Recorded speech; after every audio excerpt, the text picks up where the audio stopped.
മൂന്നാറിലെ ഭൂമി കയ്യേറ്റവുമായി ബന്ധപ്പെട്ട ഹർജികൾ ഹൈക്കോടതി ഇന്ന് വീണ്ടും പരിഗണിക്കും. അനധികൃത നിർമ്മാണം തടയുന്നതിന് വേണ്ടി ഹിൽ ഏരിയ അതോറിറ്റി രൂപീകരിക്കണമെന്ന കോടതി ഉത്തരവ് നടപ്പാക്കാത്തതിന്റെ കാരണമടക്കം സർക്കാർ ഇന്ന് വിശദീകരിക്കേണ്ടി വരും.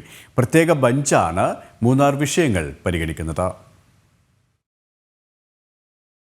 ഇടുക്കിയിൽ പട്ടയ വിതരണത്തിനായും മറ്റും സ്പെഷ്യൽ ഓഫീസറെ നിയമിക്കാൻ ഹൈക്കോടതി കഴിഞ്ഞയാഴ്ച സർക്കാരിന് ഇടക്കാല ഉത്തരവിലൂടെ നിർദ്ദേശം നൽകിയിരുന്നു.